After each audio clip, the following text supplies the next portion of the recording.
Government Ayurveda college Osmanabad आप सभी का स्वागत करता है। महाविद्यालयीन सेमिनार के परिप्रेक्ष्य में हम आज पंचकर्म पर अपना प्रेजेंटेशन करने जा रहे हैं। मैं आप सभी का लाइव डेमोन्स्ट्रेशन में स्वागत करता हूं। मयूर।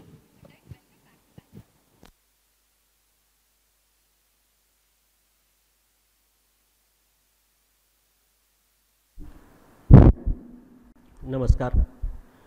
शासकीय आयुर्वेद महाविद्यालय उस्मानाबाद तर्फे या सेमिनारमध्ये उपस्थित सर्व अध्यापक, विद्यार्थी आणि संपूर्ण भारतभरामध्ये हा कार्यक्रम लाईव्ह जे विद्यार्थी पाहत आहेत त्या सर्वांचं आम्ही स्वागत करतो। यावर्षीचा पंचकर्म विभागाद्वारे सादर होणारा हा शेवटचा सेमिनार आहे। लॉकडाऊनमुळे आपण 2-3 महिने मध्यंतरी सेमिनार घेऊ शकलो नव्हतो, परंतु आपण आता टेक्नॉलॉजीचा वापर करून आपण लाईव्ह यूट्यूब लाईव्हच्या माध्यमाने हा सेमिनार आपण सर्वांसमोर पोहोचवत आहोत। आपल्याला माहीतच आहे की शासकीय आयुर्वेद महाविद्यालयामध्ये सेमिनारची परंपरा ही 2014 पासून खापर्डे सरांनी सुरुवात केलेली आहे। 2014 मध्ये आपण सर्वात सुरुवातीला अन्नवह स्रोतस या विषयावरती सेमिनार घेतला होता। सर्व विभागांनी त्यांचं सादरीकरण या विषयावर केलं आणि त्याचं सारांश रूपाने आपण सेमिनारचं प्रेझेंटेशन्स जे आहे हे अन्नवह स्रोतसाच्या परिसंवादाच्या या पुस्तकाच्या माध्यमातून आपण सर्वांना ते प्रदर्शित केलेलं आहे।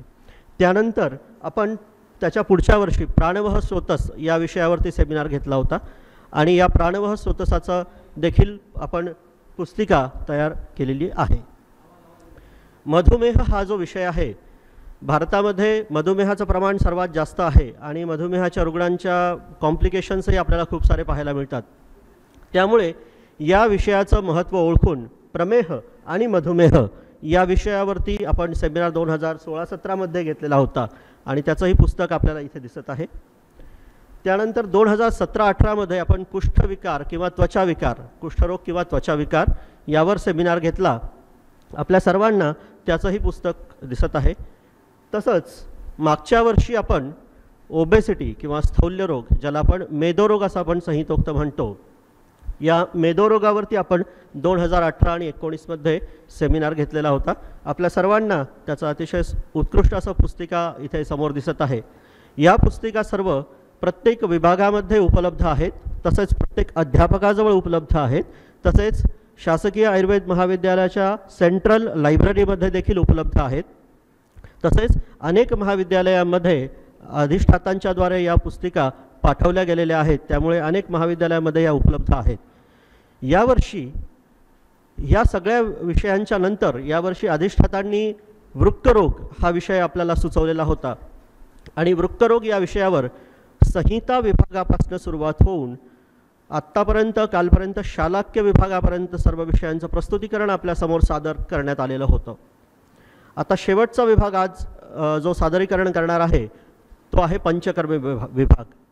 आपल्याला माहीत आहे वृक्करोग हा अनुक्त व्याधी आहे आणि वृक्करोग किंवा ज्याला आपण आज किडनी डिसऑर्डर्स म्हणतो, या संदर्भामध्ये जरी आयुर्वेदामध्ये डायरेक्टली वर्णन प्राप्त होत नसेल तरी देखील आपण मूत्रवह स्रोतसाच्या अनुषंगाने जेवढे काही व्याधी येतात त्या सर्वांचा उहापोह या सेमिनारमध्ये आत्तापर्यंत केलेला आहेच। अगदी शरीर रचना विभागापासून शरीर क्रिया विषयापासून सर्वांनी त्याचे सिद्धांत इथे मांडलेले आहेत। आता आयुर्वेदातलं एक महत्त्वाचं जे अंग आहे, ज्याला आपण पंचकर्म म्हणतो, ज्याच्यासाठी आयुर्वेद सगळ्यात जास्त ओळखला जातो किंवा प्रसिद्ध आहे, तर अशा ह्या महत्त्वाचं विभागाचं सादरीकरण आपण सर्वात शेवटी ठेवलेलं आहे, जेणेकरून विद्यार्थ्यांना आत्तापर्यंत सर्व डायग्नोसिस कसं करायचं, त्याच्या मेडिसिनल ट्रीटमेंट काय द्यायच्या किंवा रसौषधी कुठल्या वापरायच्या किंवा द्रव्यगुणातली औषधं कुठली वापरायची हे सर्व आपण शिकलो। आता आपण पंचकर्म कोणाला करायचं, कुठल्या रुग्णाला करायचं, कुठल्या स्टेजेसमध्ये करायचं, कोणतं करायचं, या संदर्भामध्ये आपल्या काही ज्या संकल्पना आहेत ह्या क्लिअर करण्याचा प्रयत्न पंचकर्म विभाग आज करणार आहे।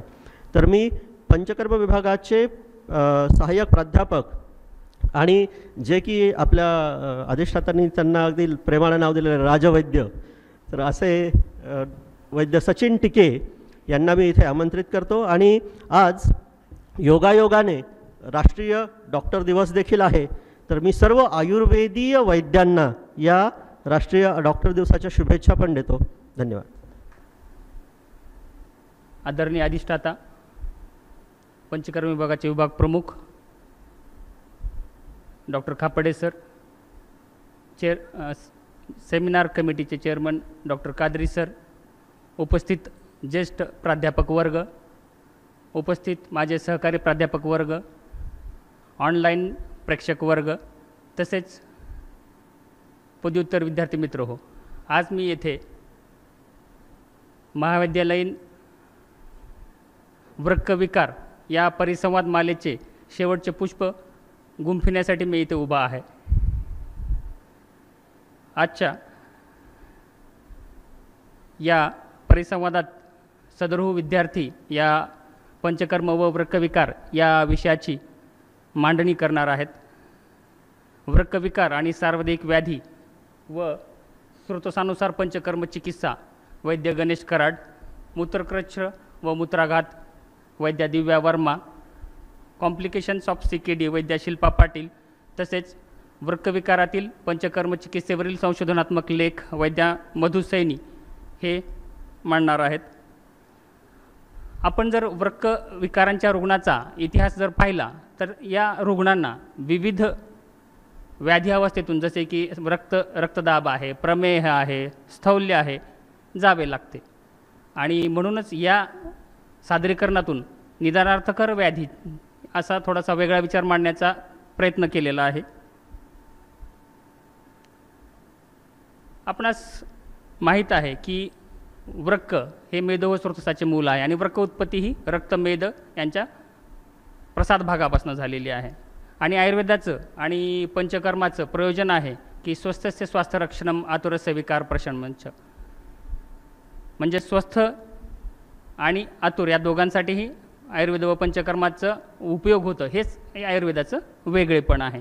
आणि स्वस्थ मेदवह, रक्तवह, मूत्रवह, स्रोतस हे राहावेत व वृक्कविकार होण्याची संभावना कमी व्हावी म्हणून आपल्याला या स्रोतसासाठी पंचकर्म करायचं आहे. त्याच्यामध्ये आपण मग दिनचर्या, ऋतुचर्या याचा समावेश करतो. दिनचर्यामध्ये अभ्यंग, स्वेदन, प्रतिमर्शनस्य इत्यादींचा वापर केला जातो. एक साधं जे आपल्याला वाटतं की पूर्वकर्माचा भाग आहे अभ्यंग म्हणजे, तर हे अभ्यंगसुद्धा युरिक ॲसिड आणि सिरम क्रिएटिनाइन एक्सक्रिशन करण्यासाठी, शरीरातून जास्त प्रमाणात अनावश्यक बाहेर जे जमलेलं आहे ते बाहेर काढण्यासाठी कसं काम करतं हे आपण संशोधनात्मक लेख या विभागात पाहणारच आहोत. त्याचप्रमाणे ऋतुचर्या, ऋतुकालीन शोधन चिकित्सा, ऋतुशोधन, वर्षभर स्वस्थता टिकून राहावी व व्याधी होऊ नये म्हणून उपायापैकी एक उपाय म्हणजे ऋतुशोधन. वासंतिक वमन, शरदीय विरेचन किंवा रक्तमोक्षण आणि वर्षाकालीन बस्ती यांचा ऋतुकालीन शोधनामध्ये समावेश होतो. त्याचबरोबर वेगावरोधजन्य स्रोतदृष्टी, वेगावरोध ही आपण रोगांची पूर्वपायरी म्हणतो. जर वारंवार वेगावरोध झाला तर त्याचं व्याधीत रूपांतर होतं. आणि हे वेगावरोधजन्य जे दृष्टीचे लक्षणं आहेत त्याच्यामध्ये उत्तरबस्ती, बस्ती, अवगाह इत्यादी उपक्रमांचा समावेश झालेला आहे. आणि आपल्याला सर्वश्रुत आहेच की कुठल्याही स्रोतसाची रसायन चिकित्सा करण्यापूर्वी आपण शरीरशुद्धी म्हणून पंचकर्म करतो.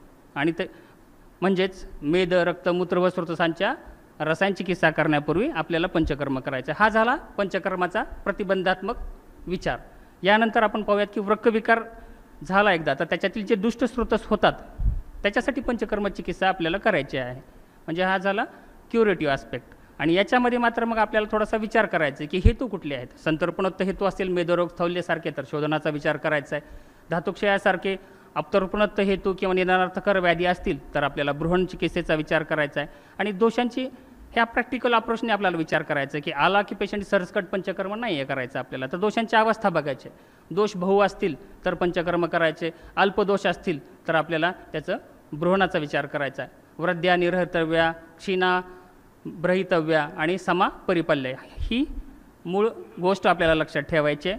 त्याच्यासोबतच सामावस्था आहे की निरामावस्था. जर निरामावस्था असेल तर पंचकर्मासाठी जायचं, नाही तर पूर्वकर्माचा आणखीन चांगला विचार करायचा आहे. आणि महत्त्वाचं म्हणजे काय, हे दोष शाखेत आहेत की कोष्ठात आहेत, तर ते कोष्ठात आणून पूर्वकर्माचा स्नेहसंशोधनाचा वापर करून मग आपल्याला पंचकर्म करायचं आहे. त्याचबरोबर व्याधिबल आणि रुग्णबल याचाही आपल्याला विचार करायचा आहे. आणि याचा विचार करूनच पंचकर्मासाठी योग्य आहे का तो रुग्ण हे ठरवायचं आहे, आणि आवश्यक असेल तरच आपल्याला पंचकर्म करायचं आहे.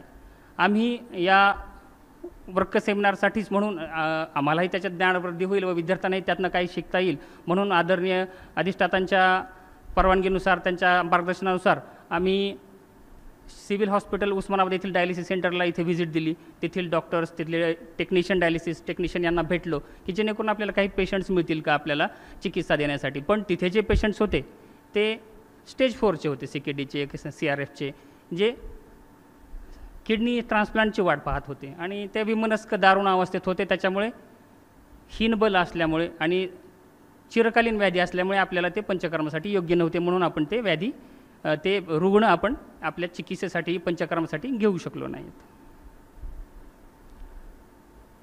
वर्कविकारामध्ये कुठलं पंचकर्म केलं जाऊ शकतं याचा एक सर्वसाधारण विचार येथे या स्लाईडमध्ये केलेला आहे.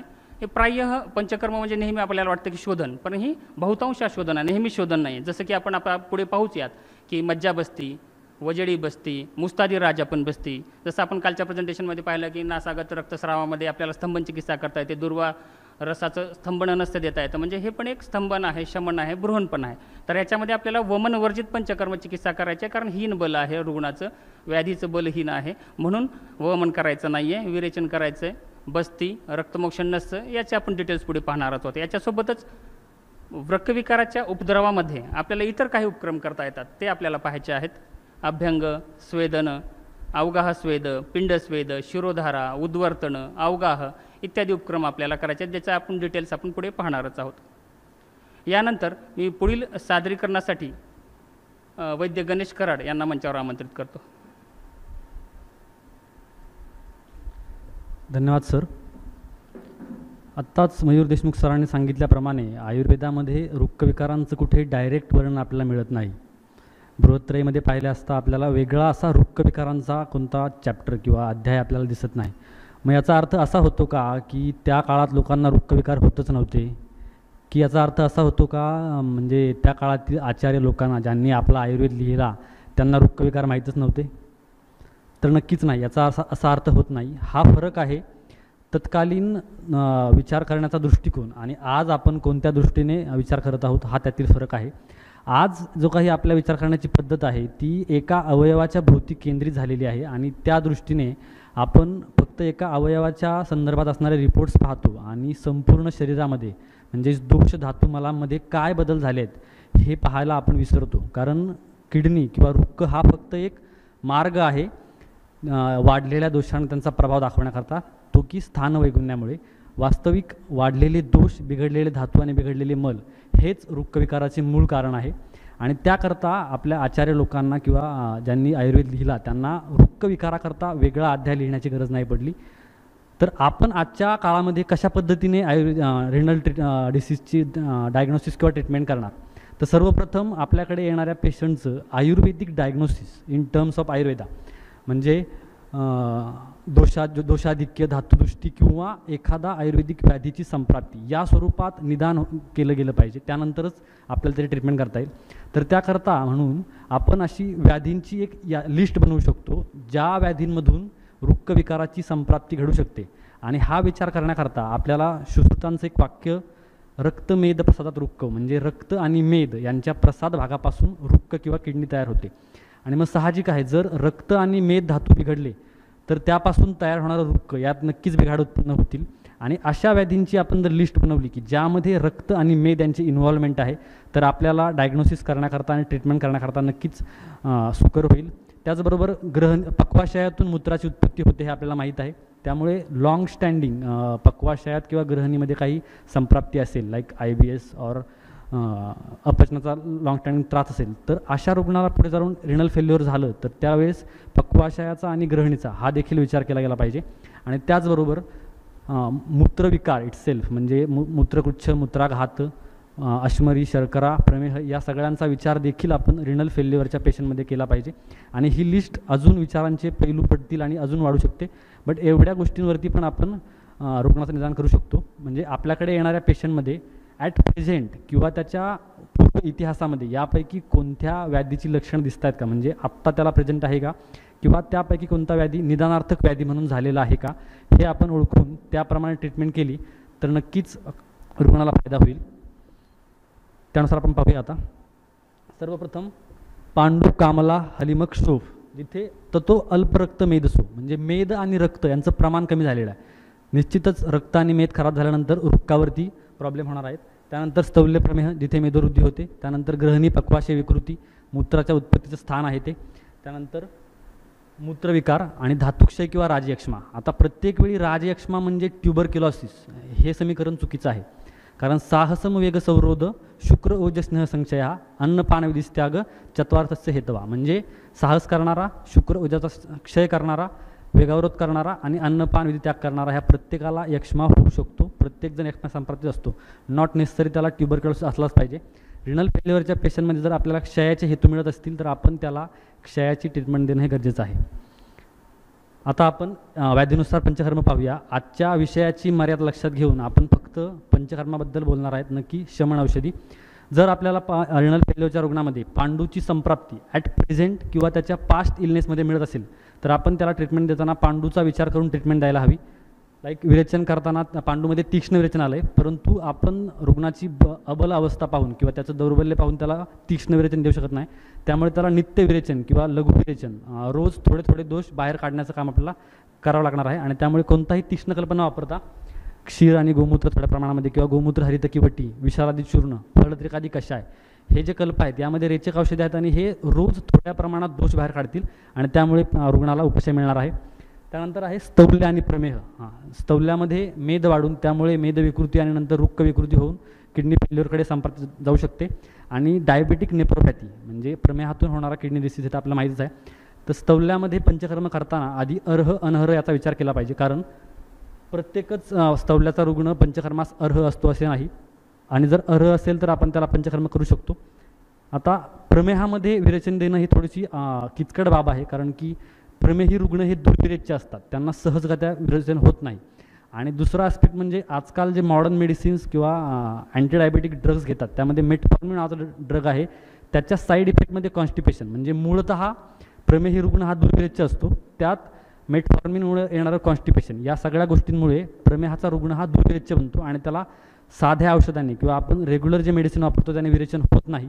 आणि म्हणून त्यांना काहीतरी तीक्ष्ण विरेचन कल्प द्यावं लागतात. आणि धानवंतर घृत नावाचा जो कल्प आहे जो मार्केटमध्ये मिळतो त्यामध्ये दंतीमूळ, स्नुहीमूळ, अर्कमूळ, हरितकी असे तीक्ष्ण रेचक कल्प आहेत आणि त्याबरोबर घृत असल्यामुळे फारसा बलक्षय होत नाही. त्याचबरोबर फळद्रिकादी कषाय, चरचिकित्सा हाही वापरता येईल. त्याचबरोबर लेखनबस्ती, उद्वर्तन, रक्तमोक्षण. रक्तमोक्षण हे स्तौल्यामध्ये आलेलं आहे आणि एक नवीन विचार म्हणून रक्तमोक्षण आणि डायलिसिस यांचा काही संबंध असू शकतो का याच्याबद्दल विचार करता येईल. त्यानंतर मूत्रविकार इटसेल्फ म्हणजे मूत्रकुच्छ, मूत्राघात, अश्मरी, शर्करा, प्रमेह या सर्वांचा देखील आपण रिनल फेल्युअरच्या पेशंटमध्ये विचार केला पाहिजे. पेन असेल तर स्नेहस्वेदन हे पेन करता आपण देऊ शकतो. त्यानंतर योषादी वटी म्हणून एक विरेचन कल्प चरक आणि वाग्भटामध्ये आलेला आहे, त्याबद्दल आपण पुढे पाहणार आहोत. दुसरा आहे गोदुग्ध. तर दुग्धमचे मूत्रमचे विरेचन, आणि दुग्ध हे रेचन करणारा कल्प आहे आणि गोदुग्धाच्या फलश्रुतीमध्ये आपल्याला मूत्रकुच्छ मिळतो आहे. म्हणजे दोन गोष्टी आपल्या एकाच कल्पामध्ये होत आहेत. फक्त दुधामुळे किंवा विरेचन औषधांनी सिद्ध केलेल्या दुधामुळे विरेचन पण होणार आहे, प्लस मूत्रकुच्छाची संप्राप्ती ही कमी होणार आहे. त्यानंतर बस्ती, एरंड मुळादी निरोह, मुस्तादी आपण पिप्पल्यादी अनुवासन आणि वीरतर्वादी गण निरोह आणि अनुवासन याबद्दल आपण पुढे डिटेल पाहणार आहोत. ग्रहणी पक्वाशय उत्पत्ती विकृती, मूत्राच्या उत्पत्तीतच जर बिघाड असेल तर निश्चितच ग्रहणी आणि पक्वाशय हे कारण पकडून पुढे चालून वृक्कविकार होऊ शकतात. त्यामुळे जर रिनल फेल्युअरच्या पेशंटमध्ये ग्रहणी किंवा पक्वाशयाच्या विकृतीचा इतिहास असेल तर आपण ट्रीटमेंट करताना त्याचा विचार केला पाहिजे. विबंध असेल तर आपण अभयाष्टक वापरू शकतो. जर हार्ड स्टूल असेल तर गंधर्व तेल. आरशाच्या पुढे जाऊन उपद्रवाची अवस्था आली असेल तर पूतीकरण जास्त जे उदावर्तामध्ये आलं ते वापरू शकतो. वातज ग्रहणीसाठी संपर्क असेल तर आपण तिलवक गुज वापरू शकतो. त्यानंतर बस्ती म्हणून एरंड मुळादी निरूह, पिप्पल्यादी अनुवासन यांचा वापर करता येईल. धातुक्षय किंवा यक्ष्मा म्हणजे यक्ष्म्याचे हेतू जरी असतील, भले पेशंटला उरस्थानी काही लक्षणं नसतील बट वजन कमी होतं आहे किंवा यक्ष्माचे पूर्ण हेतू आहेत, तर आपण यक्ष्म्याप्रमाणे ट्रीटमेंट करू शकतो. त्यामध्ये विरेचन देण्याकरता थोडंसं बल प्राप्त झाल्यानंतर श्यामा आणि त्रिवृत्त दुधासोबत, द्राक्षासोबत किंवा फळरसासोबत, ज्याने बल कमी होणार नाही असं वापरायचं, किंवा प्लेन द्राक्ष असो, कारण द्राक्ष ही विरेचन करणारी आहे आणि द्राक्षासावाचा अधिकार क्षयामध्ये येतो. एकदा पेशंटला बल प्राप्त झाल्यानंतर त्याला यापन बस्तीचा प्रयोग करता येऊ शकतो.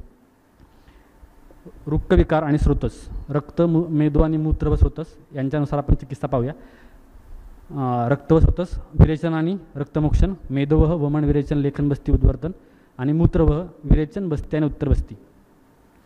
आता रुग्णाला वमन किंवा विरेचन करायचं असेल तर त्याला स्नेहपान हे करावंच लागेल, किंवा डेली बेसिसवर त्याला स्नेह द्यायचा असेल खाण्याकरता तरी त्याला स्नेह द्यावा लागेल. आणि हा स्नेह आपल्या रेग्युलर स्नेहापेक्षा काहीतरी वेगळा असेल, म्हणजे ज्या संप्राप्तीतनं रुग्ण आपल्याकडे आला आहे रिनल डिसीज घेऊन त्यापैकी कोणतरी असेल तर आपण निश्चित आपला फायदा होईल. म्हणजे क्षयात्मक संप्राप्तीतनं जर रुग्ण आला असेल तर आपण त्याला शोधनासाठी वापरू शकतो. त्यानंतर अर्श किंवा ग्रहणी असेल तर त्याला आपण पंचकोलादी घृत किंवा चांगेरी घृत वापरू शकतो.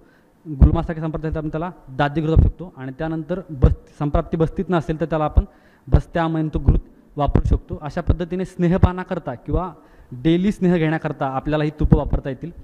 विरेचन, त्रिवृत्त लेह हा एक सोपा कल्प जो विरेचन करू शकतो. त्यानंतर विषादी वटी, ज्याबद्दल आपण आधी बोललो होतो, हा कल्प चरक कल्पस्थान, वाग्भट कल्पस्थानामध्ये आलेला आहे. आणि या कल्पाबद्दल सांगायचं म्हणजे एकमेव कल्प असा आहे की ज्यामध्ये मूत्रकुच्छ आला आहे विरेचन कल्पामध्ये. आणि याच कल्पामध्ये पुढे जाऊन ज्वर, कास, क्षय, धातुक्षय, पांडुरोग, अग्निमांद्य या सगळ्या गोष्टी ज्या रिनल फेल्युअरमध्ये आपल्याला दिसतात त्या आहेत. आणि त्याचबरोबर सगळ्यात महत्त्वाची गोष्ट, सर्व विष, म्हणजे आजकाल जे मॉडर्न मेडिसिन्स घेऊन म्हणजे रिनल फेल्युअरची कारण संप्राप्ती घडते अशा प्रकारच्या रुग्णांमध्ये आपल्याला हा कल्प वापरायला खूप फायदा होऊ शकतो. त्यानंतर श्यामादिगण, ज्यामध्ये देखील मूत्रकुच्छ आलं आहे आणि हा बहुदोष अवस्था असताना वापरण्याचा एक कल्प आहे. निर्व बस्ती, बस्ती वापरताना एरंड मुळादी निर्व, जेव्हा संतर्पणात्मक संप्राप्ती असेल, दोषांची अवस्था बहुदोष असेल, वातकफात्मक संप्राप्ती असेल तेव्हा आपण एरंड मुळादी बस्ती वापरू शकतो. जेव्हा रक्त आणि पित्त यांची इन्व्हॉल्वमेंट आहे तेव्हा रासनादी बस्तीचा उपयोग होतो आणि त्यामध्ये मूत्रग्रह लक्षण दिसते आपल्याला. त्यानंतर क्षयात्मक संप्राप्ती असेल तर अशा वेळी आपण मुस्तादी यापन बस्ती याचा वापर करू शकतो, ज्यामुळे ते बृहण आणि यापन होईल. आणि या सगळ्या बस्तींचा वेगवेगळ्या आजारांमध्ये आपण आपल्या रुग्णालयामध्ये वापर केलेला आहे. त्यानंतर वीरतर्वादी गणाचा निर्वह, अनुवासन बस्ती, सैंधवाद्य तेल, पिप्पल्यादी तेल, जे की आरशामध्ये आले परंतु त्याच्या फलश्रुतीमध्ये आपला मूत्रकृच्छ आणि मूत्राघात मिळतो. एक वेगळा विचार इथे मांडलेला आहे की ज्या धातूंपासून वृक्क तयार होतं त्या धातूंची दृष्टी आहे, त्यामुळे त्या धातूंना बलशाली किंवा त्या धातूंना बलदायक असं रक्तपाचकाचं घृत आणि मेदोपाचकाचा शिरपाक यांचा जर आपण शिरबस्ती केला तर नक्कीच त्या वृक्काला फायदा होईल. त्याबरोबर वीरतर्वादी स्नेहाचा अनुवासन बस्ती, म्हणजे वीरतर्वादी गण हा जो गण आहे याचा सर्व प्रकारे उपयोग करायला सांगितलेला आहे. मूत्रकुच्छ, मूत्राघात, अश्मरी, शर्करा यामध्ये म्हणजे निर्वह बस्ती, अनुवासन बस्ती, पान, अभ्यंग, चूर्ण सगळ्या प्रकारे आपण वापरू शकतो, म्हणून तो वापरता येईल. वजेडी बस्ती याबद्दल आपण पुढे डिस्कस करणार आहोत. आणि बस्त्यामयंत घृत, ज्यामध्ये दारवी हा मेन कंटेंट आहे आणि ते सहसंयोगामध्ये आलेला आहे, याचा देखील आपल्याला विचार करता येईल. अशा पद्धतीने आपण वेगवेगळ्या आजारांचा विचार करून वृक्कविकाराच्या रुग्णामध्ये पंचकर्म करू शकतो. थँक्यू. यानंतर मी डॉक्टर दिव्या वर्मा यांना पुढील सादरीकरणाकरता आमंत्रित करतो. Thank you doctor Ganesh Karad. Good afternoon to one and all present here. आता आपण पुढे बघणार आहोत मूत्रकृच्छ व मूत्राघात चिकित्सा अकॉर्डिंग टू डिफरंट आचार्यस. वातज मूत्रकृच्छ, चरकांनी मूत्रकृच्छची चिकित्सा ही चरक चिकित्सा स्थान 26 यामध्ये वर्णन केलेली असून त्यांनी सर्वप्रथम वातग्न तैल, फॉर एक्झाम्पल बलातैल, दशमूळ तेल यांनी अभ्यंग सांगून वातग्न तैलान व घृत यांनी स्नेहपान आणि उत्तरबस्ती द्यायला सांगितलेले आहेत. त्यानंतर त्यांनी दशमूळ क्वात आणि पुनर्नवा क्वात यांनी निरुह बस्ती, त्यानंतर बस्ती प्रदेशी पुनर्नवा, दशमूळ, तीळ, सर्षप इत्यादी द्रव्यांनी उपनाह स्वेद द्यायला सांगितलेले असून तृण पंचमूल यांनी परिषेक आणि अवगाहा असे सांगितलेले आहे. त्यानंतर सुश्रुताचार्यांनी वातज मूत्रकुच्छामध्ये त्रिवृत्त तैल किंवा घृत और स्वद्रष्टादी तैल यांनी अनुवासन बस्ती व उत्तर बस्ती द्यायला सांगितलेले आहे. पित्तज मूत्रकुच्छामध्ये चरकांनी द्राक्षा, विदारी, इक्षुरसिद्ध घृताने अभ्यंग सांगून शीत जलानी परिषेक आणि अवगाहा सांगितलेले आहेत. त्यानंतर त्यांनी चंदन, उशीर, सारिवा इत्यादी द्रव्यांनी प्रदेह आणि शीतद्रव्य फॉर एक्झाम्पल शतावरी, कुश, काश यांनी बस्ती द्यायला सांगितलेले आहेत. विरेचनासाठी त्यांनी मनुका फांट आणि त्रिवृत्त चूर्ण यासारखे द्रव्य वापरायला सांगितलेले आहेत.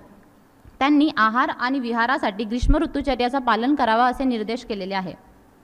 सुश्रुताचार्यांनी पित्तज मूत्रकृच्छामध्ये विविध गणांचा उल्लेख केलेला असून त्यांनी उत्पलादी गण, काकोल्यादी गण, न्यग्रोधादी गण इत्यादी सिद्ध घृत किंवा दुग्ध यांनी स्नेहपान आणि उत्तरबस्ती द्यावा. त्याचप्रमाणे तृण पंचमूल यांनी देखील स्नेहपान व उत्तरबस्ती द्यावा.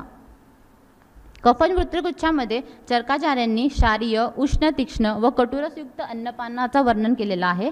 अभ्यंगासाठी त्यांनी तिक्तरस औषधी सिद्ध तैल व स्वेदनासाठी शिग्रू, एरंडे इत्यादी उष्ण द्रव्यांचा उल्लेख केलेला आहे. निरुहबस्ती त्रिफळाक्वातानी व वमन बल पाहून मदनफळ सिद्ध दुग्ध यांनी द्यावे असे वर्णन केलेले आहे.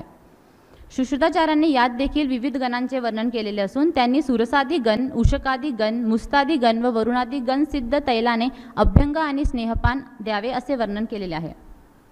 त्रिदोषज मूत्रकुच्छामध्ये चरकांनी आणि सुश्रुतांनी दोषानुसार चिकित्सा करावी असे वर्णन केलेले आहेत. त्यात प्रथम वातस्थान, नंतर पित्तस्थान, नंतर कफस्थान याची चिकित्सा करावी. वाताधिक्य असेल तर बस्ती, पित्ताधिक्य असेल तर विरेचन आणि कफाधिक्य असेल तर वमन असे उल्लेख आहे. वाघभट आणि योग रत्नाकारांनी चरकाप्रमाणे चिकित्सा सांगितलेली आहे. अश्मरी आणि शर्कराजन्य मूत्रकुच्छ यात चरकांनी कफज आणि वातज मूत्रकुच्छाप्रमाणे चिकित्सा करावी असे वर्णन केलेले असून सुश्रुतांनी मूत्राश्मरी व शर्करा चिकित्साप्रमाणे चिकित्सा करावी असे निर्देश केलेले आहे. शुक्रज मूत्रकुच्छ यामध्ये चरकांनी प्रमुख दोष यानुसार चिकित्सा करावी असे सांगितले असून शुक्राशय शोधनार्थ उत्तरबस्ती द्यावा असे सांगितलेले आहेत. योगरत्नाकारांनी शुक्रदोष विशुद्धार्थ मैथुन कर्म सांगून तृण पंचमूळ सिद्ध घृतपान याचे वर्णन केलेले आहे.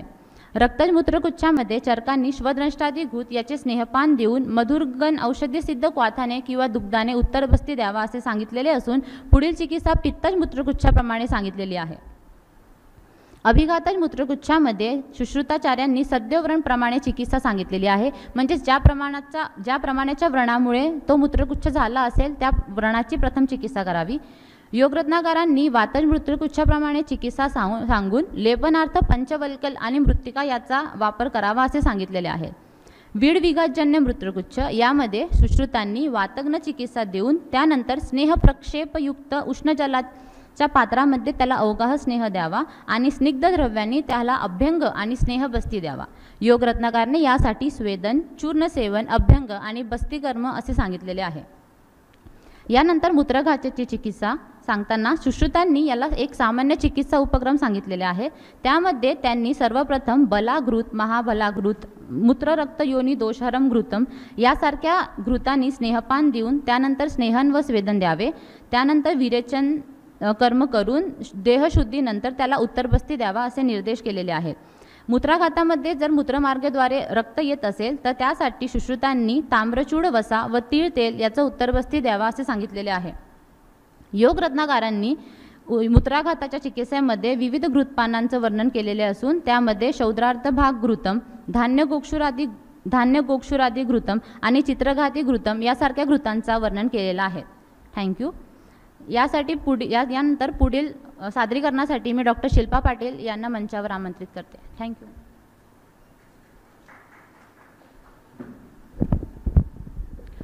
Thank you, Divya. Now we are going to see the complications of chronic kidney diseases and panchakarma. As we all know, kidney is not only an excretory organ, but it is also a regulatory organ which regulates the electrolyte balance, acid-base balance of the body, which maintains the homeostasis of the body. When this kidney get affects, it also affects the other systems of the body. Therefore, complications of CKD includes decreased mental alertness, decreased urine output, insomnia, muscle twitches and cramps, drying and itching of skin, and unexplained headache. Then what panchakarma we can do in these complications? Let's see one by one. Panchakarma in complications of CKD. In decreased mental alertness, we can give Jyotishmati Tel Nasya. When urine output is decreased, we can give Avgaha Sved with the Dashmul Siddha Kashay. And in insomnia, we can give Panchendriya Vardhan Tel Nasya and Shirodhara with Jatamansi and Til Tel. In itching and drying of skin, we can give Nimba Tel and Karans Tel Abhyanga. Also in muscle twitches and cramps, Triphala Tel Abhyanga. In unexplained headache, we can give Bruhan Nasya with Keshar Ghrut and Shirodhara with Himsagar Tel and Madhvi Tel. Let's see the mode of action one by one. In decreased mental alertness, Jyotishmati Tel Nasya. Nasa hi Shirsodwaram. When drug is induced into the nasal cavity, it gets rapidly absorbed due to high permeability of nasal epithelium. It goes up to the higher center of the brain via olfactory nerve. It regulates the nervous system function. When urine output is decreased, we have to excrete the toxins from the body. Then give Avgaha Sved, which stimulates the temperature receptors in the skin, which does vasodilation and increases the permeability of the capillary, which induces the sweating. In insomnia, we can give Shirodhara with Jyotishmati tel and Brahmi tel. The medicated oil poured on the forehead may get absorbed. The oil's pressure, which has impulse conduction through the tactile and thermoreceptors, due to production of a tranquilizing effect by reaching the brain cortex. Due to activation of function of thalamus and basal forebrain, it brings the serotonin to the normal stage, which induces sleep. In itching and drying of skin, we can give Abhyanga with Nimba tel and Karan's tel due to its Kandugna activity. Due to Abhyanga, subcutaneous absorption probably occurs. The oil gets absorbed up to the skin layer, that is the stratum corneum, due to rubbing force, which is helpful in the decreasing drying and itching of skin. In unexplained headache, we can give the Bruhan Nasya with Keshar Grutha and Shirodhara with Himsagar and Madhvi tel. The mode of action of Nasya and Shirodhara has already explained in previous slides. In muscle twitches and cramps, we can give the Triphala tel Abhyanga, in which Abhyanga increases peripheral blood circulation and does vasodilation, which increases the more oxygenated blood supply to the muscles, and it releases the cramps and produces energy. For further presentation, I will call upon stage Dr. Madhu Saini. Thank you.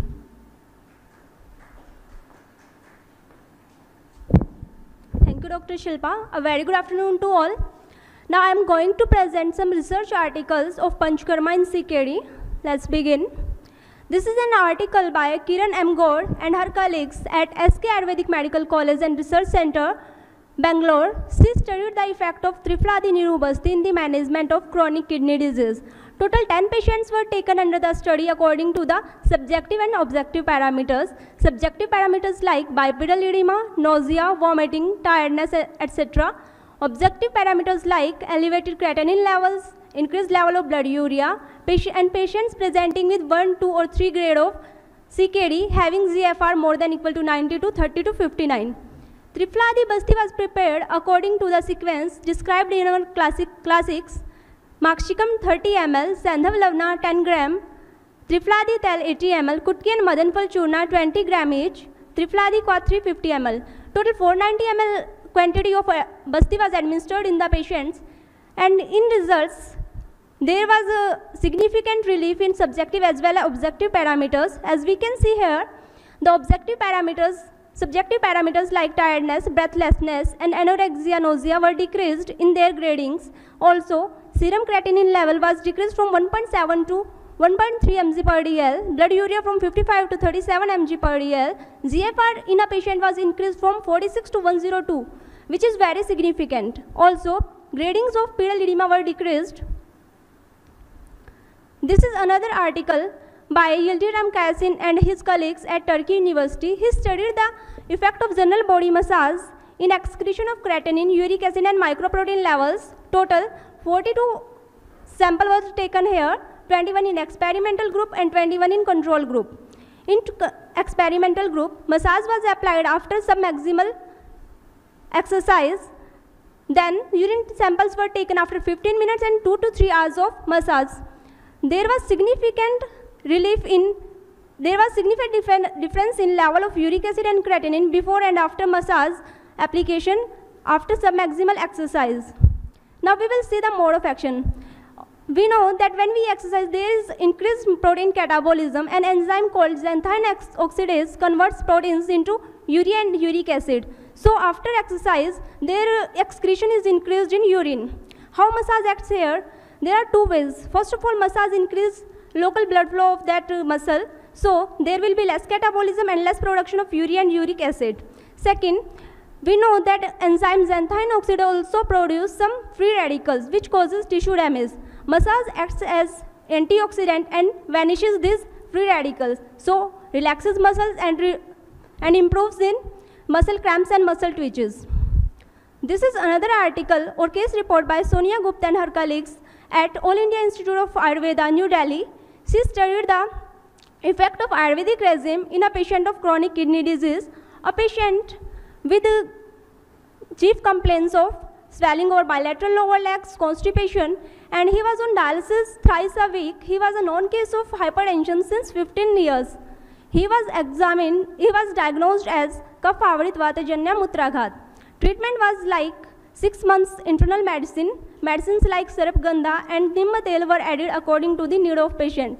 It was the prescription Gokshuradu Google 2 tablet TDS, Arogya Vardnivati 2 tablet TDS, Panch Trin Mulkwat 40 ml BD, Punarnava Asav 15 ml BD, tablet Shilajit 1 tablet TDS, syrup Neri KFT 10 ml BD. These are the procedures done in that patient, Snehana, Avgahas Vedna, Virechana, Kalavasti. On 1 to 6 day, Deepan Pachna was given, then Snehapan with Vastamanta Grit on 7 to 10 day, then on 11 to 14 day, Sarvang Abhyang and Svedna was applied. On 15 day, Virechana was planned by using Trivrit Avlehe, Kutki Churna and Trifla Kashai. After doing Sansarjan Karm, Kalabasti was planned for 15 days. In Kalabasti, Niruhu was with Trin Panchamul plus Trifla 400 ml, Madhu 50 ml, Sandav 10 gram, Hingwadi Churn and Kokshur 30 gram, Vaste Amanta Grit 90 ml. Anuvasana was given by using Dhanvantar Tel in 100 ml of quantity. These are the results. As we can see, on commencement, blood urea was 145.4 and after treatment, it was decreased up to 77 mg per dl. Serum creatinine was decreased from 9.21 to 4.52 mg per dl. Hemoglobin was increased from 9.3 gram per dl to 11.6 gram per dl. This is an article by Dr. Minal and her colleagues at YMT College and Hospital, Mumbai. The sample size was 30. The treatment was as Punarnavastak Ghanvati 2 gram twice a day and Vazedi Basti 120 ml daily. The treatment was planned for 3 months. Preparation of Basti Dravya, 50 gram of Vazedi means intestine of goat was taken and cleaned carefully. It was boiled in 480 ml of water and was reduced to 1/4, that is up to 120 ml. 1 to 2 pinch of Sandhva was added to it and was administered in the patients. These are the results.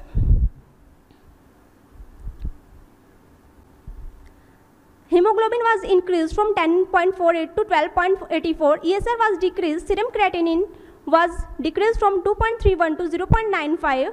Blood urea nitrogen was decreased from 30.96 to 13.90. Mean GFR was increased from 31.85 to 85.99, which is very significant statistically. Signs and symptoms were relieved like nocturia, dyspnea, edema, nausea, etc. In 100% of the patients, oliguria was decreased. What is the mode of action? Now we will see Vazedi Basti. We know that in Ayurveda it is described that Mutra is produced in Pakvashya. In patients of CRF, this Mutra Nirmiti Prakriya is hampered.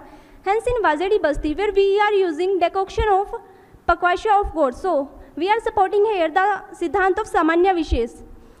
We are providing similar factor to patients' Pakvashya, which will help to regularize the urine production. Also in this study, Punarnavastak Ghanvati is used. Punarnava is an anti-inflammatory. It also acts as rasayana, so it rejuvenates the nephron cells and plays renoprotective role. For the conclusion, I would like to invite Dr. TK sir. Thank you.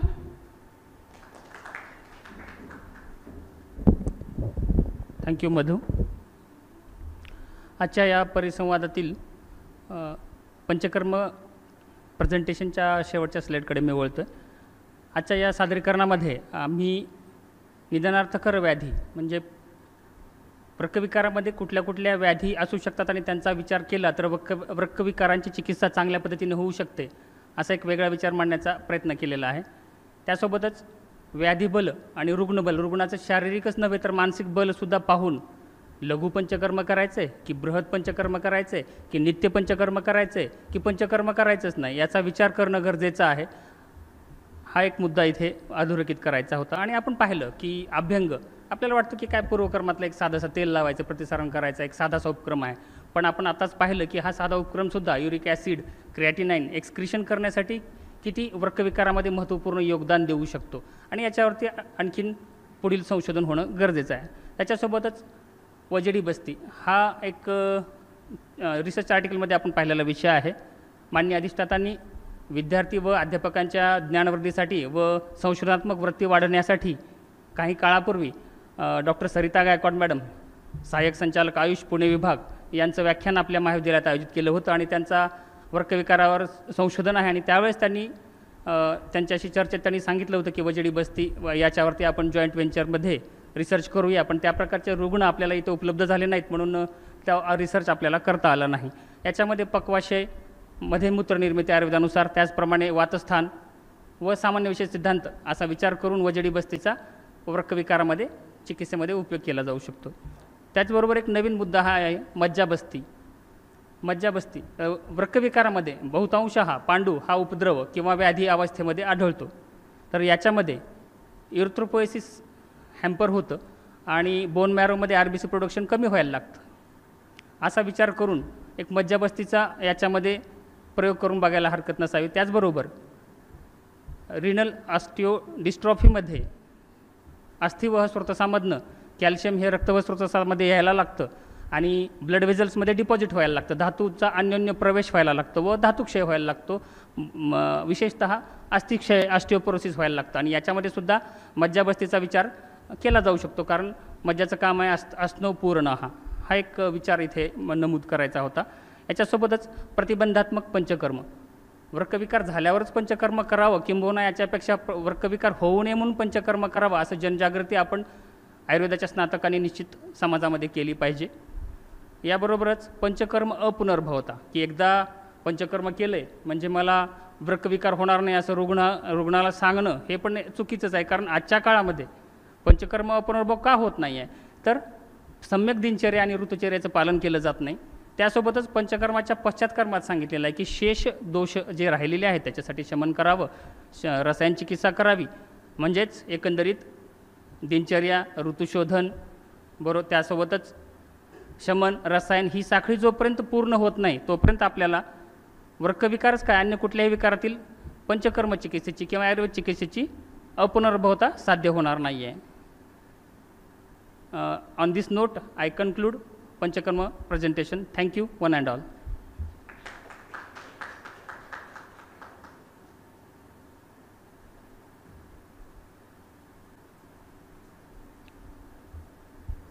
सादरीकरणाच्या संदर्भामध्ये विद्यार्थ्यांना काही प्रश्न असतील किंवा शंका असेल किंवा कोणाला काही ॲडिशन करायचं असेल अध्यापकांना तर आपण इथे आमंत्रित आहात.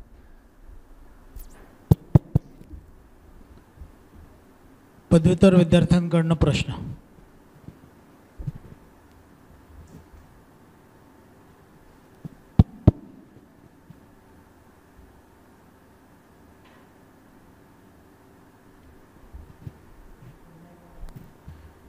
पदव्युत्तर विद्यार्थ्यांकडनं काही प्रश्न असतील, शंका असतील, पंचकर्म या विषयासंदर्भामध्ये आपल्याला काही विचारायचं असेल तर आपण जरूर विचारू शकता.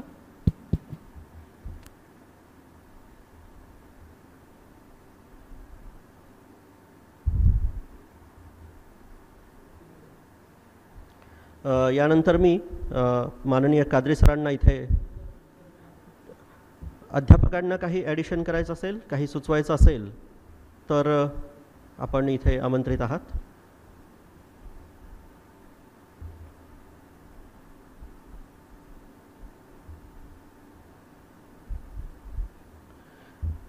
यानंतर मी कादरी सरांना मंचावर आमंत्रित करतो की आपले वक्तव्य इथे आपण मार्गदर्शन करावे सर्व विद्यार्थ्यांना.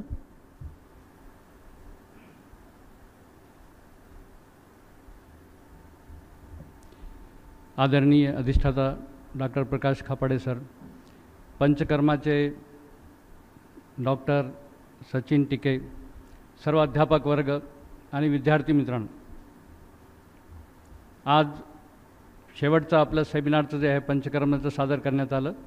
सचिन टिके आणि त्यांची टीमने उत्कृष्टपणे जे काय आपल्या ग्रंथामध्ये आहे, जे रेफरन्स आहे, रिसर्च जे झालेलं आहे, आर्टिकल्स या त्यांनी मांडण्याचा प्रयत्न केलेला आहे. पंचकर्मपूर्वी काय चिकित्साचा एक भाग होता, पण त्याचं महत्त्व ओळखून त्याला वेगळं डिपार्टमेंट करण्यात आलं पंचकर्म हे आयुर्वेदाचं वैशिष्ट्यपूर्ण चिकित्सा आहे. पंचकर्माचा उपयोग दोन तऱ्हेने होऊ शकतो. एक स्वास्थ्य रक्षणासाठी, व्याधी होऊ नये म्हणून आपण करू शकतो. त्याचं असं दिलं आहे की हरेत वसंते श्लेष्मानम पित्तम तू शर्दी निर्हयत वर्षासु शम्येत वायू प्राग विकार शबुश्रायत. ऋतूनुसार आपल्या शरीरामध्ये जे दोषांचा संचय प्रकोप होतो, प्रसर होतो, तर हे रोखण्यासाठी ऋतूनुसार पंचकर्म शोधन चिकित्सा सांगितलेले. दुसरं आहे शोधन चिकित्सा. दोषा कदाचित कुप्यंती जीता लंघन पाचनेही ये तू संशोधनही शुद्धा न त्रेषाम पुनरुद्भाव. पंचकर्मामध्ये दोषांचं शोधन करतो. एखादा आरोपी असेल, खुंड असेल, खूप त्रास देत असेल, त्याला तडीपार केलं जातं, म्हणजे गावातून बाहेर काढून टाकलं जातं. तसं शरीरामध्ये जे व्याधी उत्पादक घटक असतात त्यांना बाहेर काढणं हे शोधनाचं एक आहे. आणि आपल्या पाहिजे तसं लवकरात लवकर त्याच्यामध्ये असं म्हणलं जातं की आयुर्वेदिक चिकित्सेनं उशिरा फरक पडतो. हे चुकीचं आहे, कारण शोधन चिकित्सा केल्यानंतर लगेच व्याधी शमन होतं. तसेच आता ह्या कोरोनामुळे पूर्ण जगामध्ये जे अद्ययावत लोक आहेत, प्रगती केलेले आहेत, मिसाईल्स आहेत, त्यांच्याकडे ॲटम बॉम्ब, हायड्रोजन बॉम्ब आहेत, पण सूक्ष्म अशा कोरोनापुढे सर्व हातबल झालेले आहेत. पण आपला आयुर्वेद जे आहे ते शाश्वत आहे. आयुर्वेदामध्ये सांगितलं आहे की विकाराणाम अकुशलो न जिर्यात कदांचन न ही सर्व विकाराणाम नामोस्ती. प्रत्येक रोगाला नाव देता येत नाही. मग एखादा नवीन रोग आला तर घाबरून जाऊ नये, कारण नास्ती दोषाः विनादोषी नास्ती रोगाः विनादोषैः यस्मात् तस्मात् विचक्षणाः अनुक्तम अपि दोषानाम लिंगही उपचरेत. कोणताही रोग झाला ते दोष आणि दुष्याशिवाय होऊ शकत नाही. तर त्या रोगामध्ये दोष कोणता आहे आणि दुष्य काय आहे, लक्षणे कशा प्रकारची आहे, संप्राप्ती कशा प्रकारची आहे, असं केलं तर आपण कोणताही नवीन रोगसुद्धा नीट करू शकतो. आधुनिक शास्त्रामध्ये एखाद्या रोगावरचं नवीन औषध शोधायचं असेल, जसं आता मार्केटमध्ये फॅबीफ्लू आलेलं आहे, तर ते आणण्यासाठी 2000 कोटी रुपये खर्च होतात. आयुर्वेदामध्ये आता मालेगाव, आम्ही खापर्डे सरांबरोबर मी मुख्यमंत्र्याच्या व्हिडिओ कॉन्फरन्ससाठी जायचं कलेक्टर ऑफिसमध्ये, नेहमी मालेगावबद्दल होते की मालेगावमध्ये केसेस खूप वाढत आहेत. तिथं त्यांनी आयुर्वेदिक आणि युनानीचा काढा तयार केला आणि आज मालेगाव कोरोनामुक्त झालेला आहे. म्हणजे ज्या ठिकाणी औषध सापडत नाही मॉडर्न सायन्समध्ये, आपल्या आयुर्वेद आणि युनानी काढ्यामुळं अनेक लोकांना ते कोरोनामुक्त झालेलं आहेत. आणि पूर्ण गाव त्या ठिकाणी हॉटेल, सगळे जे व्यवसाय दैनंदिन सुरू झालेले आहेत. तसेच आता आपल्याकडे एक पेशंट आला होता, त्याला होता विलियम्स सिंड्रोम. आता विलियम्स सिंड्रोम आपल्या पुस्तकामध्ये त्याचं काही वर्णन सापडत नाही, पण माननीय अधिष्ठाता खापर्डे सर जसे कुशल प्रशासक आहेत तसे उत्कृष्ट चिकित्सक पण आहेत. कारण एकदा प्रशासनामध्ये गेल्यानंतर माणसाला वेळच मिळत नाही, पण तरीसुद्धा त्यांनी इंटरेस्ट घेऊन त्या 2 वर्षाची मुलगी होती त्याला ट्रीटमेंट दिलं. आणि ती मुलगी उभं राहू शकत नाही, आता ती पायऱ्या चढते, 1 ते 10पर्यंत बोलते, त्याचं मेमरी पण वाढली, बुद्धिमत्ता पण वाढली आणि शारीरिक बल पण वाढलं. विलियम सिंड्रोम ह्या विकारामध्ये मॉडर्न सायन्समध्ये काही असं उपयुक्त असं चिकित्सा नाही आहे. ते पेशंट दीनानाथ मंगेशकर हॉस्पिटल पुण्याला जाऊन ट्रीटमेंट घेऊन आले, पण फारसा ओपन नाही. आणि आपल्याकडे 2-3 महिन्यामध्ये खूप सुधारणा झालेली आहे. तर आपण जे आहे ना, आयुर्वेदावर विश्वास ठेवायचं, आयुर्वेदचे प्रिन्सिपल समजून घ्यायचं. कारण मॉडर्न सायन्समध्ये आपण 6 महिने जर अभ्यास केला तर दवाखाना चालू शकतं, पण आयुर्वेदामध्ये तपश्चर्या करावी लागते. 1-2-3 वर्ष आपल्याला खर्च करावं लागतं. प्रत्येक तत्त्वज्ञ आहे, प्रिन्सिपल आहे, त्यांचा काय उपयोग होऊ शकतो. आपला जो त्रिदोष सिद्धांत आहे, पंचमहाभूत सिद्धांत आहे, पंचकर्म आहे, ही चिकित्सा जर समजून घेतलं तर आपण एक उत्कृष्ट चिकित्सक होऊ शकतो. आणि मला बोलायला संधी दिली त्याबद्दल माझे 2 शब्द सांगून मी आभार मानतो.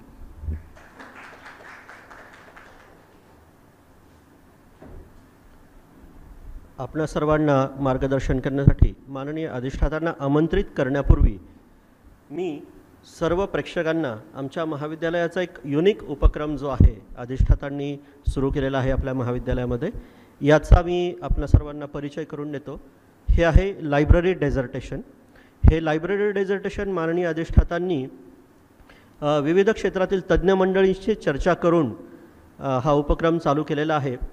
मला वाटतं संपूर्ण आयुर्वेद महाविद्यालयामध्ये फक्त उस्मानाबादचं महाविद्यालय असं आहे जिथे हा उपक्रम केला जातो.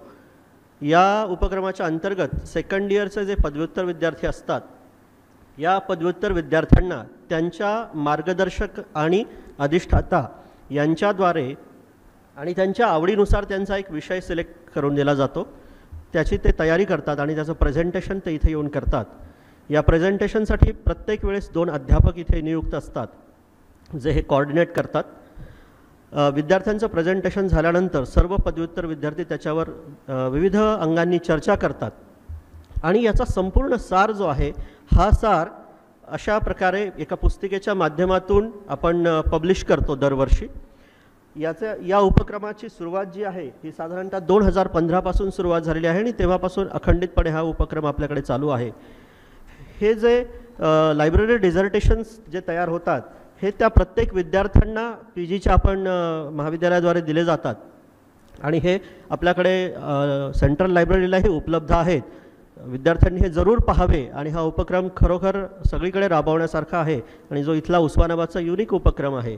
तर मी माननीय अधिष्ठातांना अशी विनंती करतो की वृक्करोग आणि आयुर्वेद आजचा हा यावर्षीचा शेवटचा सेमिनार आहे.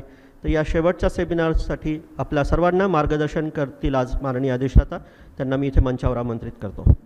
आप सबका स्वागत है. जैसे कि हमारे गवर्नमेंट आयुर्वेद कॉलेज के हॉस्पिटल में कोई भी ऐसा डिपार्टमेंट नहीं होता कि जो पंचकर्मा में पेशेंट को रेफ़र नहीं करता. सभी डिपार्टमेंट्स अपने अपने तरफ से पंचकर्मा में पेशेंट को रेफ़र करते हैं. सिर्फ रेफ़र नहीं करते, वो ये भी कहते हैं कि इसको ये चिकित्सा देनी चाहिए. लेकिन हमारे पंचकर्मा के जो राजवैद्य हैं डॉक्टर टीके सर, ये अपनी सोच के हिसाब से वो सोचते हैं कि इस पर कौन सा पंचकर्म करना चाहिए या नहीं करना चाहिए. आप लोग जानते हैं कि काय चिकित्सा और पंचकर्म जब इकट्ठा एक ही डिपार्टमेंट हुआ करते थे तो इसमें एक मनोज शामकोर नाम का एक मेरा स्टूडेंट था जो श्री आयुर्वेद कॉलेज से बिलोंग करता था. ये स्टूडेंट हाई कोर्ट में गया और उसने पंचकर्म के लिए CCIM में एक अलग डिपार्टमेंट की मांग की और ये हाई कोर्ट के आदेश पर ही ये डिपार्टमेंट, आयुष डिपार्टमेंट ने इसको अलग से अपना एक आशियाना बनाने को दिया है ताकि ये अपने काय चिकित्सा से अलग हो. तो चिकित्सा और पंचकर्म में बेसिक जो डिफरेंस होता है वो हम लोग अक्सर ये देखते हैं कि कुछ प्रोसेस ऐसी होती है कि काय चिकित्सा वाले दवा खिला देते हैं और पंचकर्म की चिकित्सा वाले जो होते हैं वो अपने प्रोसेस में सोचते हैं. जैसे कि मैं अक्सर बताता हूँ कि अगर अर्श का पेशेंट अगर कादरी सर के पास शल्य विभाग में जाएं तो वो कहते हैं कि नहीं आओ क्षारसूत्र कर लें, काट देते हैं. ये पेशेंट अगर रसशास्त्र वाले गुप्ता मैडम के पास चला जाता है तो वो कहते हैं नहीं नहीं अर्श कुठार रस ले लो ठीक हो जाएगा. लेकिन ये जब पंचकर्म में जाता है तो वो कोई दवाई और क्षारसूत्र के बारे में नहीं सोचता. वो सोचता है कि नहीं हमें बस्ती दी जाए क्योंकि बस्ती ही अर्श की एकमात्र अच्छी चिकित्सा है, ऐसा पंचकर्म वाला सोचता. हर कोई चिकित्सक अपने अपने तरीके से सोचता है. ये बहुत सही बात है कि हमारे यहाँ अभी सारे टीचर जो है वो टीचर बन गए हैं और चिकित्सक कोई रहा नहीं. तो मैं अपने टीचरों को हिला हिला के उनको जगा के कहता हूँ कि आपके अंदर में जो भी एक चिकित्सक बैठा हुआ है उसको जगाते रहिए. जैसे कादरी सर ने जो बात कही थी कि बेबी सारिका कटारे करके जो हमारे उस्मानाबाद में रेमंड की दुकान जिनके पास है, शॉप है, उनकी बेटी है छोटी, और वो सर ने जो बात कही थी तो हमारे सुमैया करके एक बच्ची है जो उस पेशेंट को देख के आई अभी परसों, सुमैया पटेल, बाल रोग की PG, और कदम करके एक PG है ये भी जाके आया था. राणा सर उनके साथ, मैं भी गया था, उसको देखा था. लेकिन 3 दिन पहले हमारे पास जो वीडियो मिले हैं उसमें हमने ये देखा कि 3 महीने पहले उसकी बहुत अच्छी प्रोग्रेस होती, बहुत अच्छी हुई थी. लेकिन अभी 3 महीने कोरोना के बाद जब से हमारा पंचकर्म बंद हुआ है तब से उसकी प्रोसेस काफ़ी रुकी हुई है. मतलब 50% हुई है, 50% उसकी कम हुई है. जैसे कि अपने TY स्वामी सर और राणा सर जानते हैं कि हम उसको षष्टिक शालिक पिंड स्वेद देते थे फिर हम उसको शिरोधारा कराते थे, फिर कुछ बस्ती भी उसकी चल रही थी। तो बाल पंचकर्म हमारे पास एक अलग डिपार्टमेंट है जिसमें हम बहुत सारा ये काम करते हैं, लेकिन पंचकर्म रुक जाने से उस बच्ची की प्रोग्रेस जितनी होना चाहिए थी उतनी नहीं हुई। ठीक है, दवाइयाँ हमने 3 महीने पहले दी थी और 3 महीने में उसको हमने पंचकर्म भी कराया था, तो उसके रिजल्ट 100% थे। लेकिन आज हम 45-50% पे रुके हुए हैं, क्योंकि इस कोरोना के कारण हमारी सारी पंचकर्म की प्रोसेस जो है वो थम गई है। हमारे यहाँ के बाल पंचकर्म में वो सारी प्रोसेस होती थी और पंचकर्म का जो एक इम्पैक्ट होता है वो हमें वो पेशेंट में दिखता था। तो पंचकर्म एक ऐसी प्रोसेस ही है जिसको करके दिखाना पड़ता है। अब जहाँ तक हम वृक्क रोगों की बात करें तो वृक्क रोगी के लिए पंचकर्म सूटेबल है या नहीं, ये बेसिक सवाल है। अब ये खींचतान करके कुछ सब्जेक्ट वाले, कल हमने देखा कि शालक्य वालों ने कुछ अपनी बातें रखी थी पंचकर्म के यानी वृक्क रोगों के बारे में। कुछ बातें सही है, दिखाई देती हैं और हमें करनी भी है। पंचकर्म के लिए हम ये सोचते हैं कि वृक्क रोगी का जो भी पेशेंट है वो अवेलेबल होता है, पंचकर्म के लिए नहीं। क्या हम वमन करा सकते हैं? क्या हम विरेचन दे सकते हैं? क्या हमें कोई बस्ती प्रयोजन कर देना चाहिए? कैसे कंडीशन में करना चाहिए? किस पेशेंट के लिए करना चाहिए? कहाँ तक करना चाहिए? ये सारी चीज़ें हमें सोचनी पड़ती हैं। मैं अगर ये कहता हूँ, जैसे अभी हमारे पीजी स्टूडेंट्स ने जो पंचकर्म में तो पदव्युत्तर अभ्यासक्रम है नहीं, लेकिन फिर भी हमारे जो पीजी बड़े बहादुर हैं कि उन्होंने पंचकर्म वालों का साथ दिया। मैं उनको बहुत बधाई देता हूँ कि बहुत अच्छा काम किया उन्होंने। कल शाला के लिए भी कुछ ऐसे बच्चों ने काम किया था जहाँ पीजी नहीं है शाला के में हमारे। तो ये हमारे बच्चों का एक बड़ा मन है कि वो किसी भी टीचर के साथ खड़े हो जाते हैं, उनको सपोर्ट करते हैं और उसका परिणाम ये होता है कि हम एक अच्छा प्रेजेंटेशन आज कर पाए हैं। तो क्या वृक्क रोगों के पेशेंट को पंचकर्म करना चाहिए या नहीं, ये बेसिक हमारी नीड है।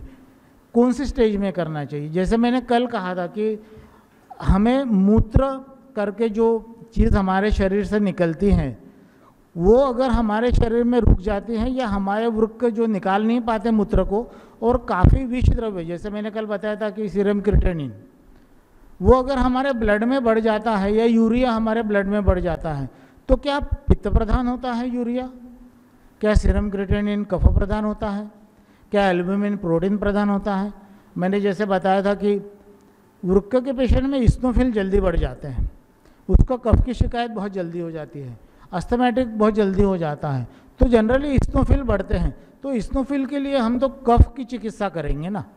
हमारे पास इस्नोफिल की कोई चिकित्सा तो है नहीं। लेकिन जब हमने, क्योंकि हमारी दवाइयाँ पंचकर्म की जितनी भी दवाइयाँ हैं, तेल है, घृत है, रसशास्त्र के जितने भी औषधि कल्प हैं, ये सारे कल्प का निर्माण जो है वो त्रिदोष आधार पे हुआ है। जब हम त्रिदोष की बात करते हैं तो हमें ये भी सोचना चाहिए कि इस्नोफिल अगर कफ प्रदान है तो उसमें हमने क्या देना चाहिए, तो हम देते हैं कफ शामक। तो मेरी सबसे पहले चॉइस होती है रसमाणिक्य। क्यों रसमाणिक्य पहली चॉइस होती है? कि वो श्वसन रोग पर या जो भी लंग्स से रिलेटेड जो भी कफ शरीर में बढ़ता है, वैसे 5 प्रकार का कफ होता है, 5 जगह पे होता है, चाहे आँख में हो, लालास्त्राव में हो, वहाँ भी कफ होता है। लेकिन अगर इस्नोफिल अगर बढ़ता है तो हमें क्यों रसमाणिक्य देना चाहिए? तो ये हमें सोचना पड़ेगा, क्योंकि हम डायरेक्ट तो हड़ताल दे नहीं सकते, हड़ताल से ही रसमाणिक्य बनता है। तो आर्सेनिक का परसेंट हम रसमाणिक्य बनाते वक्त हड़ताल को जब भी जलाते हैं तो हम उसको जलाने के बाद चाहे अभ्रक के पत्र में जलाए या फिर बल्ब में जलाए, जैसे भी हम बनाना जानते हैं, रसशास्त्र वाले जानते हैं कैसे बनाना चाहिए। तो जैसे भी हम उसको जलाते हैं हड़ताल को, आर्सेनिक के परसेंट को बाहर निकाल देते हैं। तो आर्सेनिक इतना कम हो जाता है कि वो पेशेंट को वो सर्वाइव कर पाता है या उसका डोज उसको आसानी से फ़ायदेमंद हो जाता है, उसकी रिएक्शन नहीं हो पाती। तो हमारे लिए बहुत ज़रूरी है कि हम अपनी दवाइयाँ जो त्रिदोष तत्व विमर्श पर बनी हुई है, हमें ये देखना है कि हमारा हिंगवाष्टक चूर्ण हो या हमारा त्रिफला घृत हो या हमारा और कोई भी ड्रग हो जिसको हम वृक्क विकार के लिए इस्तेमाल करते हैं, वो ड्रग की निर्मित या उसके जो भी घटक द्रव्य हैं हमने उनको त्रिदोष के आधार पे लिया। और त्रिदोष ही थेरेपी जो है वो हमारे ड्रग को साबित करती है कि ये किस पर काम करेगा। आप मॉडर्न के पैथोलॉजी को अगर आप आयुर्वेद के त्रिदोष तत्व में नहीं अगर बैठा सकते हैं तो आयुर्वेद के दवाइयों से रिजल्ट भी नहीं ले सकेंगे। आप जानते हैं कि महायोगराज गूगल हो या कांचनार गूगल हो या जो भी किसी भी प्रकार का गूगल बना हो, वो तो त्रिदोष के आधार पे ही बना है। उसके घटक द्रव्य भी देखिए, आप हिंगवाष्टक के घटक द्रव्य देखिए, त्रिफला के देखिए, त्रिकटु के देखिए, जिसका बहुत ज़्यादा इस्तेमाल आजकल कोरोना में हम कर रहे हैं। तो त्रिकटु सूंठ मेरे पिपली से बनता है, कफग्न है। अभी आजकल हम ओपीडी में जो काढ़ा पिला रहे हैं वो त्रिकटु का ही है, उसमें हमने एक्स्ट्रा सौंठ डाल के रखी है और उसमें गुड़वेल डाल के रखा है। तो वो काढ़े को हम अभी सिविल हॉस्पिटल में भी लेके दे जा रहे हैं, पेशेंट्स को दे रहे हैं, उनके कुछ रिजल्ट्स भी देख रहे हैं। लेकिन हमें मॉडर्न साइंस के हिसाब से अपने रिसर्च को सामने रखना है। जब तक हम मॉडर्न साइंस के हिसाब से रिसर्च आर्टिकल के हिसाब से हम काम नहीं करेंगे, मैं नहीं समझता कि हमें पंचकर्म की जो ज़रूरत है उसको सिद्ध कर पाएंगे। पंचकर्म में जैसे आप जानते हैं कि वातशामक काफ़ी प्रकार के तेल है, मैं कुछ नाम गिनाता हूँ। निर्गुंडी तेल है, महानारायण तेल है, माशबला तेल है, या बला तेल है, या महामाश तेल है। अब वात तो एक ही तरह का होता है, फिर 5 तरह के तेल क्यों बनाए हैं? तो वो इसलिए बनाए हैं कि अगर बच्चों में देना है तो हमें माश का तेल इस्तेमाल करना चाहिए, क्योंकि माश जो है वो मांस धातु का पोषण करता है। तो हमने बच्चों को जब भी मसाज करनी होती है तो हम महामाश का इस्तेमाल करते हैं। लेकिन अगर वेदना है तो हम महाविष गर्भ का इस्तेमाल करते हैं। तो पंचकर्म वालों को ये भी ज्ञान होना चाहिए कि हम ये दवाइयाँ का जो वैरायटी बनाते हैं वो किस कारण से बनाते हैं। तो महाविष में वत्सनाभ है, महामाश में आप जानते हैं कि उड़द है। तो इस तरह से अलग अलग तरीके से हम तेल बनाते हैं, अलग अलग तरीके से घृत बनाते हैं। और इन्हीं कारण से, जैसे कि आप जानते हैं कि पंचकर्म का बहुत ज़्यादा जो प्रयोग होता है वो साउथ इंडिया में होता है। कोट्टाकल का आपने कॉलेज देखा होगा, जो लोग जाते हैं अक्सर देखते हैं। पंचकर्म का सबसे ज़्यादा इस्तेमाल जो होता है वो साउथ इंडिया में होता है, और वहाँ बाहर देश के काफ़ी पेशेंट्स भी आते हैं। लेकिन अगर ये आम आदमी के लिए हम इसको बनाना चाहते हैं कि कैसे हम आम आदमी तक पहुँचाएँ पंचकर्म को। एक उस्मानाबाद का गरीब किसान, हम जानते हैं कि उस्मानाबाद जो है वो काफ़ी गरीब ऐसा एक तबका है और यहाँ खेती भी नहीं होती, और आपने आजू बाजू में देखा होगा बहुत सारे पत्थरों के पठार बने हुए हैं। तो ऐसे देश में या ऐसी जगह पे हम पंचकर्म को आम आदमी तक कैसे ले जा सकते हैं, कैसे हम उसकी उपयोगिता बता सकते हैं, जबकि आप जानते हैं कि हम 5 रुपये का एक कार्ड निकालते हैं और पंचकर्म करा देते हैं। लेकिन हम बस्ती के लिए जो तेल का इस्तेमाल करेंगे, हम नेत्र तर्पण के लिए जो त्रिफला घृत का इस्तेमाल करेंगे, उसका निर्माण एक अच्छे स्टैंडर्ड से होना चाहिए। वृक्क रोगों में हम जो भी दवाई का इस्तेमाल करें, जो भी तेल का इस्तेमाल करें, चाहे कैसी भी अवस्था हो, अगर हम जानते हैं कि रक्तमोक्षण करना है, जैसे हमारे कादरी सर का डिपार्टमेंट है, वो आजकल उस टाइप का रक्तमोक्षण नहीं कराते जैसे सुश्रुत ने कहा था।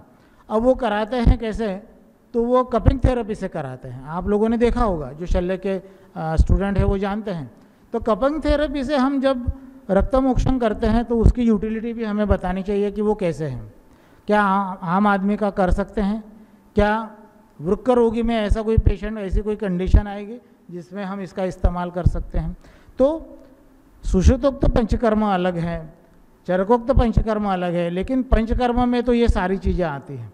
और हमें ये सोचना चाहिए कि पंचकर्म विभाग ने ये सारी चीज़ें अपने तरीके से करनी चाहिए। ये नहीं सोचना चाहिए कि सुश्रुत ने बताया हुआ रक्तमोक्षण है तो इसको मैं नहीं करूँगा, या ये बस्ती का है तो मैं इसके बारे में नहीं सोचूंगा।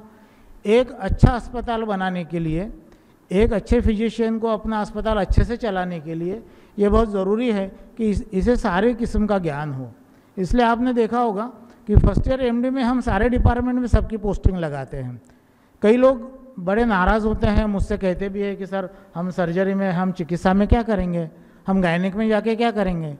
तो क्या आपके पास गायनिक का पेशेंट आएगा तो वापस कर देंगे, चले जाओ गायनिक वालों के पास, वो पाटिल मैडम के स्टूडेंट देखेंगे आपका पेशेंट? देखेंगे? या बाल रोग का कोई पेशेंट आएगा तो बोले काळे सर का डिपार्टमेंट देखेंगे तो देखेंगे क्या? तो हमें प्राइमरी लेवल पे हर चीज़ का नॉलेज होना चाहिए। इसलिए फर्स्ट ईयर की जो हमारी पोस्टिंग है वो पीजी स्टूडेंट की सारे डिपार्टमेंट में होती है, इसमें पंचकर्म में भी होता है। तो जैसे पंचकर्म से कोई प्रभावित हो जाता है स्टूडेंट, जैसे गणेश कराड़, तो गणेश कराड़ बहुत प्रभावित हैं, तो वो एक टीके सर का एक राइट हैंड बन के अपने पंचकर्म में काम करता है। मैं उसको बहुत अप्रिशिएट करता हूँ, बहुत अच्छा काम करता है, काफ़ी समय भी देता है। उसके विभाग प्रमुख भी उससे नाराज़ होते थे कि ये हमेशा पंचकर्म में बैठे रहता है, लेकिन जो उपयोगिता उसकी है, जो पेशेंट के लिए वो अवेलेबल होता है, बहुत ज़रूरी है। हर स्टूडेंट को ऐसे किसी अगर क्षेत्र में इंटरेस्ट है तो वो अपना काम करके भी उस डिपार्टमेंट में जाके काम कर सकता है। पंचकर्म हमारे यहाँ का एक बहुत अच्छा डिपार्टमेंट है। हमारे यहाँ के चाहे कलेक्टर ऑफिस के कलेक्टर हो या उनकी फैमिली हो, या ट्रेजरी ऑफिस हो या उनकी फैमिली हो, जितने भी हमारे यहाँ राजनेता और उनके जो लोग होते हैं, वो पंचकर्म के लिए जब भी आते हैं तो हम टीके सर के तरफ उनको रेफ़र कर देते हैं और कहते हैं कि ये हमारे राजवैद्य हैं, यही आपको देखेंगे, यही आपको सेवा देंगे। तो गवर्नमेंट आयुर्वेद कॉलेज उस्मानाबाद का जो भी अपना एक प्रोजेक्ट है, ये आज 2019-20 का जो सेमिनार का सेशन था, ये आज यहीं समाप्त हो रहा है। वृक्क विकार में हमने साल भर में बहुत अच्छा काम किया।